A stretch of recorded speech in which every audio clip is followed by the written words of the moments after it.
La historia del rock siempre ha brillado con leyendas, nombres que resuenan como un himno interminable. Se habla de Eric Clapton, Jimmy Page, Jeff Beck. Pero ¿qué hay de Ritchie Blackmore?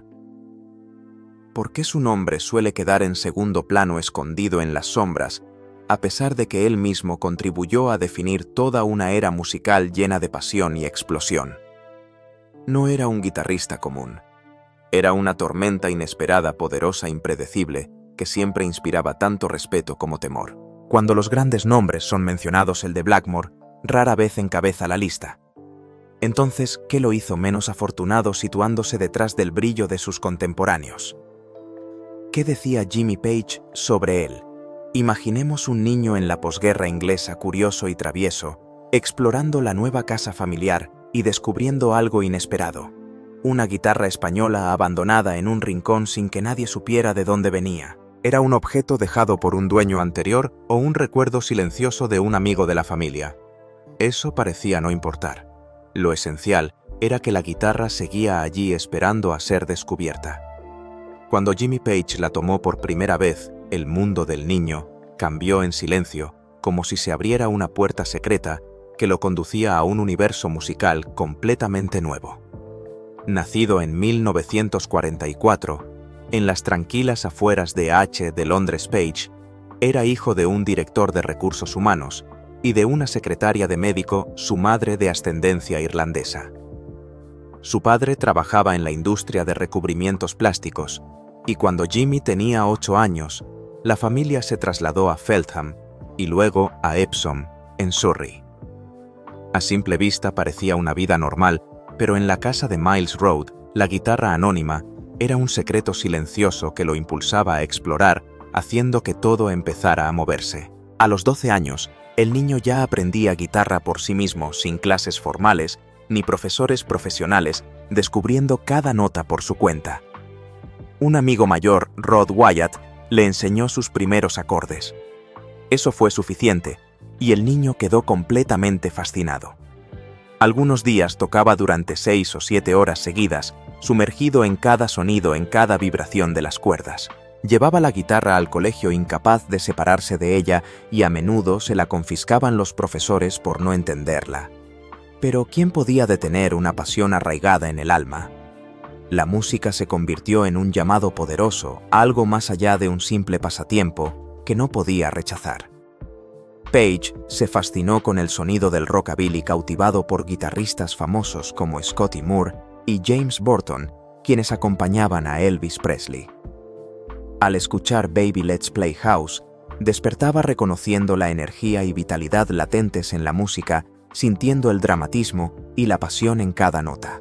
Años más tarde, cuando Led Zeppelin subió al escenario, Page llevó consigo esa misma pasión a canciones como Whole Lotta Love, un homenaje a la música que lo había guiado desde niño por el camino que recorrería. A los 13 años, Jimmy Page apareció en BBC One con una guitarra acústica Hofner President que había comprado con el dinero ahorrado de su trabajo repartiendo leche. La guitarra tenía un sistema de captación de sonido capaz de amplificarlo, un pequeño detalle que revelaba una mente orientada hacia el futuro. Su primera guitarra eléctrica fue una Futurama Gretsch de 1959, antigua pero valiosa para el niño, rápidamente reemplazada por una Fender Telecaster, instrumento que había visto tocar a Buddy Holly en la televisión. Entonces todo era solo un niño con su guitarra y un gran sueño, practicando horas en su habitación, sin imaginar que algún día se convertiría en una leyenda del rock. En esos momentos de soledad, tocando solo y sumergido en el sonido, Jimmy Page empezó a dibujar la imagen de un guitarrista que el mundo nunca olvidaría. No era solo un niño tocando música, estaba hechizado por ella, encontrándose a sí mismo en cada cuerda, en cada acorde. Antes de ser leyenda, y antes de que Led Zeppelin existiera, era solo un niño en Inglaterra, tocando skiffle y blues, soñando con ganarse la vida con la música.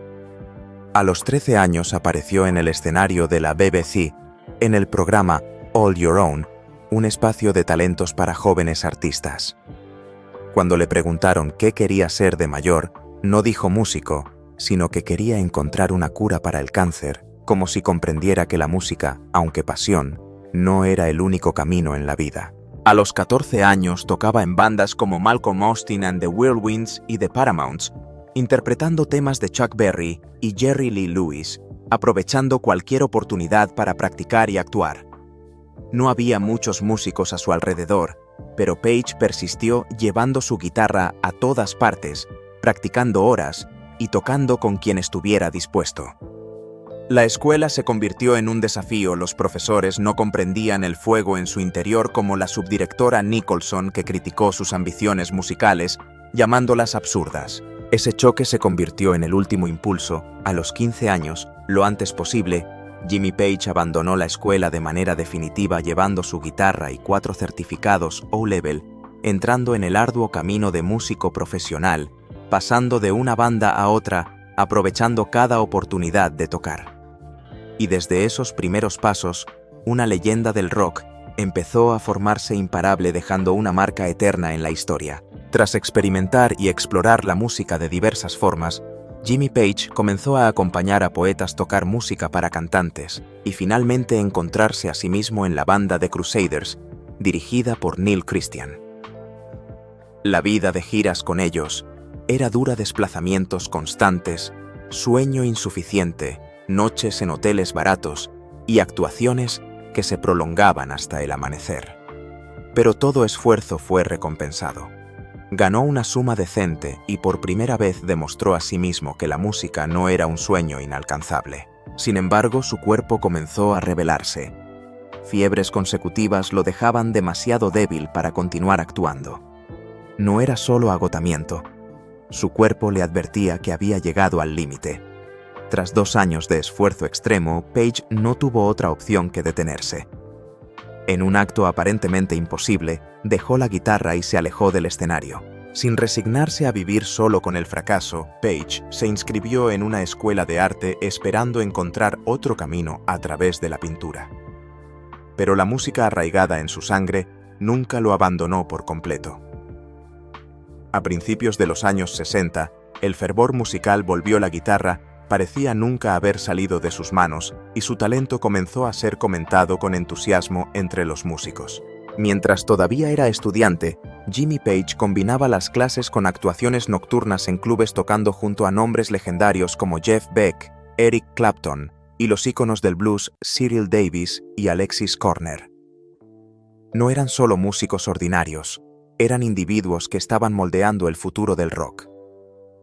Y Page estaba allí mismo, empezando a forjar su propio lugar en la escena musical. Una noche su talento fue reconocido. John Gibb de Brian Howard and the Silhouettes notó al joven y lo invitó a grabar algunos sencillos para Columbia Records. Incluso una pequeña oportunidad como esa abrió una gran puerta. No mucho después, Mike Leander de Decca Records apareció y Page realizó su primera sesión de grabación oficial. Fue la canción Diamonds de Jet Harris y Tony Meehan que alcanzó inmediatamente el número 1. De repente ya no era solo un chico tocando en pequeños clubes. Se convirtió en un músico profesional, una fuerza misteriosa detrás de algunos de los mayores éxitos de la época. En el mundo del estudio, el nombre no siempre necesitaba brillar. Para evitar confusiones con el famoso guitarrista de sesión Big Jim Sullivan, Page adoptó el apodo Lil Jim P., un músico anónimo que ponía todo su corazón en la música mientras otros acaparaban los reflectores. No estaba allí para ser una estrella, estaba allí para que la música fuera perfecta. Los productores lo llamaban cuando necesitaban un seguro para las partes de guitarra. ¿No podía leer música? No había problema. Page confiaba en el instinto y el sentimiento puro, y eso era suficiente para crear magia. Luego Shel Talmy, el productor detrás de The Who y The Kinks, reconoció su talento e invitó a Page a sesiones continuas. ¿Has escuchado I Can't Explain? Ahí está él en la guitarra rítmica. Goldfinger de Shirley Bassey. También él. As Tears Go By de Marianne Faithfull. Tobacco Road de The Nashville Teens. Incluso Downtown de Petula Clark. La huella de Jimmy Page estaba en los mayores éxitos de la década de los 60, aunque casi nadie conocía su verdadero nombre. Incluso cuando Page apareció en la película A Hard Day's Night de The Beatles, No tuvo un momento destacado, no hubo platillos que estallaran ni luces enfocando su rostro, ni gestos que captaran la atención del público. Solo era otra pista anónima, llenando los fondos de las escenas. Fue decepcionante, quizá. Hubo una sensación de soledad, de poner toda su pasión en la música, mientras su nombre permanecía desconocido, posiblemente. Pero también pudo haber sido el primer paso en un proceso lento y paciente, construyendo hacia algo más grande, un destino que solo el tiempo revelaría. Aunque el mundo aún no lo conocía nunca, dejó de aprender perfeccionando sus habilidades y preparándose para grandes oportunidades. Y cuando llegó el momento, nadie pudo detenerlo. Para 1965, Jimmy Page ya no era solo un guitarrista de sesión anónimo. Había comenzado a moldear la música desde detrás del escenario silenciosa pero poderosamente. Andrew Loog Oldham, manager de The Rolling Stones, vio en Page más que talento tenía la capacidad de crear sonido, dirigir sesiones y dar vida a las grabaciones. Lo contrató como productor e ingeniero de sonido para Immediate Records, un sello recién fundado donde podía tocar, producir y experimentar libremente. Los días de ser un músico de sesión anónimo parecían haber terminado, o al menos él se convenció de que estaba listo para salir a la luz. Fuera del estudio, la música no era la única pasión de Page. Colaboró brevemente en composición con Jackie Duchanon, su pareja en ese momento, poniendo todo su corazón en melodías y letras. Pero como gran parte de su trabajo temprano, esas canciones se desvanecieron en el olvido. Su guitarra viajaba a todas partes, pero su nombre permanecía casi desconocido. En la cúspide de su carrera inicial, Page tocaba 3 actuaciones al día, 6 días a la semana, hasta 15 presentaciones en total. ¿Y para qué? Ni siquiera sabía qué tocaría al entrar al estudio. Un día acompañaba a un cantante pop, al siguiente, improvisaba pasajes de blues o superponía guitarras acústicas sobre canciones folk.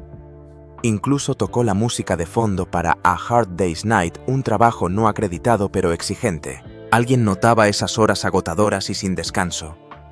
A alguien le importaba. La marca de Page en la historia del rock era profunda, pero gran parte permanecía en grabaciones oscuras, escondidas en compilaciones poco conocidas. Sesiones de jam legendarias ocurrían en Smokey Studios, donde Page, Clapton y Beck cubrían viejas canciones de blues, 3 jóvenes guitarristas empujándose entre sí al límite técnico y emocional. También grabó una canción olvidada con Keith Richards titulada Scarlet, que no se publicó hasta años después. Cuando Page terminó su solo eran las 8 de la mañana, y la cinta fue enviada a Suiza por Richards, un susurro, una pequeña leyenda en la historia del rock apenas conocida. Pero la industria musical evolucionó y su trabajo también. El sonido del rock se volvió más complejo, secciones de metales, orquestas, arreglos multicapa, hacían que la guitarra se perdiera fácilmente. Sin embargo, fueron precisamente esos años tranquilos y laboriosos los que prepararon a Page. Llegó la llamada y él respondió, listo.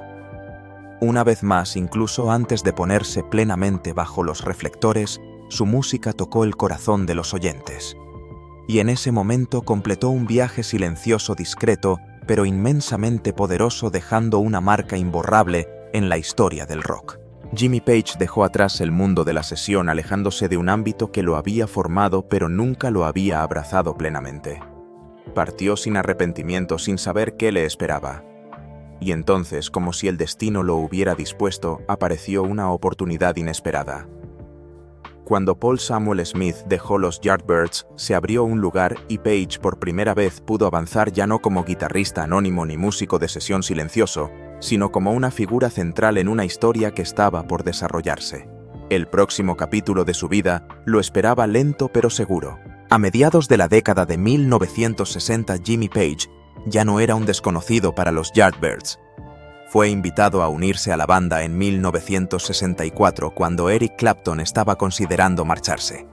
Pero ¿cómo podría aceptar? Clapton era su amigo y Page no era alguien que se lanzara a reemplazarlo mientras él todavía estaba presente. Además, estaba ganando un dinero considerable como músico, contratado un trabajo estable sin tener que soportar los agotadores viajes de gira, sin dormir en autobuses, ni tocar en salas vacías. Cuando Clapton se marchó a principios de 1965, Page actuó con naturalidad presentando a Jeff Beck como su sustituto, pero el destino lo llevó por otro camino. Ese verano fue a Oxford solo como espectador para ver un concierto de los Yardbirds, pero los acontecimientos no dejaban de suceder. Tras bambalinas, el bajista Paul Samuel Smith anunció su salida, creando un vacío que Page llenó rápidamente. Al principio tocó el bajo, luego pasó a la guitarra principal junto a Beck, mientras Chris Dreja se encargaba del bajo. Debería haber sido algo realmente mágico, dos de los guitarristas más creativos de la época tocando juntos en una banda. Pero la presión de las giras, los viajes interminables y la falta de éxito comercial evidente los agotaron. Intentaron lanzar Happenings 10 Years Time Ago, pero poco después Beck se marchó. Todo el peso recayó entonces sobre Page. Los Yardbirds continuaron con 4 miembros publicando Little Games, un álbum que apenas entró en las listas de éxitos. En el estudio intentaban mantener todo con un enfoque comercial, pero en el escenario algo distinto empezó a surgir. Los conciertos en directo se volvían más pesados, oscuros y llenos de improvisación. Comenzó a aparecer Dazed and Confused en los repertorios, aunque nadie sabía todavía que se convertiría en una leyenda. Para 1968, la banda se disolvió, pero Page no se detuvo. Los conciertos inconclusos de los Yardbirds en Escandinavia no fueron en vano. Necesitaba una banda de inmediato. Comenzaron los primeros shows con el nombre New Yardbirds, pero la historia no terminaba ahí. Page no había olvidado las antiguas bromas de Moon sobre los globos de plomo, y el nuevo nombre comenzó a formarse bajo la guía sutil del manager Peter Grant, Led Zeppelin. Y ahora echemos un vistazo a Ritchie Blackmore, un nombre casi olvidado que a menudo se ve eclipsado por otras leyendas. Incluso Brian May, quien admira profundamente a Blackmore, admitió: "No se habla mucho de él, no entiendo por qué". Y efectivamente así es. Blackmore no era un guitarrista cualquiera. Era una fuerza, un fuego creativo que a veces quedaba oculto por la sombra de su época y la comparación con sus contemporáneos. Ritchie Blackmore es una fuerza de la naturaleza, un maestro de la técnica de la guitarra, un verdadero pionero. Cada vez que toma la guitarra parece que no solo toca música, sino que guía algo sobrenatural, una corriente de energía que se extiende con fuerza a través de cada nota. Y paradójicamente su nombre rara vez se menciona con la frecuencia que merece. No son las leyendas del rock de la primera generación quienes lo reconocen. Son las generaciones posteriores quienes crecieron con Highway Star o sintieron el peso de Child in Time quienes entienden que es un héroe real. Su poder e influencia no solo residen en la técnica, sino también en la capacidad de transformar la música, crear melodías que trascienden los límites convencionales. Steve recordaba un pensamiento obsesivo: ¿qué sería de mi vida sin esto? Y Blackmore hizo que muchos otros guitarristas se hicieran esa pregunta. No es solo un héroe silencioso, sino alguien con opiniones firmes y directas. En ocasiones elogió la creatividad de Jimmy Page, pero también señaló la falta de espontaneidad, alabó a Jeff Beck por su talento, aunque señaló sus dificultades como compositor, e incluso admitió que Eric Clapton nunca lo conmovió verdaderamente como guitarrista. Mientras tanto, otros colegas expresaban sus propias valoraciones. Robert Plant se burlaba de Ian Gillan. Un tipo como él puede gritar 12 tiempos en un segundo. No llamo a eso música. Y David Coverdale le respondió a Plant que él solo era un cantante principal de un grupo común. En ese contexto, Blackmore ocupaba un lugar extraño en la historia del rock, respetado por quienes vinieron después, pero rara vez elogiado abiertamente por sus contemporáneos. Era un pionero, pero no siempre bien recibido. Tal vez ese sea el precio de ir antes que su tiempo, de superar límites, de explorar territorios musicales inexplorados. El reconocimiento no siempre llega de inmediato, pero quienes conocen y experimentan su música nunca la olvidan. Los guitarristas de su época pueden mencionarlo poco, pero las generaciones posteriores comprenden la verdad. Su influencia penetra en cada fibra musical, en cada estructura de sonido y en cada respiración del rock clásico. Y finalmente, no es la leyenda algo que se mide no por la frecuencia con la que se menciona, sino por el fuego que deja en la música y en la mente de quienes la escuchan. Comparte tu opinión en los comentarios y suscríbete al canal para explorar historias no contadas de leyendas como Ritchie Blackmore. Si también te sientes atraído por relatos inéditos sobre las leyendas del rock, si deseas descubrir los misterios y los momentos silenciosos pero poderosos de Jimmy Page, Ritchie Blackmore y otros grandes guitarristas, no pierdas la oportunidad de acompañarnos. Pulsa suscribirte ahora, activa la campana de notificaciones y entra en un mundo donde la música no es solo sonido, sino un fuego que arde eternamente en el alma. Cada suscriptor es un acorde, un paso al ritmo con nosotros en la búsqueda de la historia, las emociones y el legado de leyendas que el tiempo nunca borrará.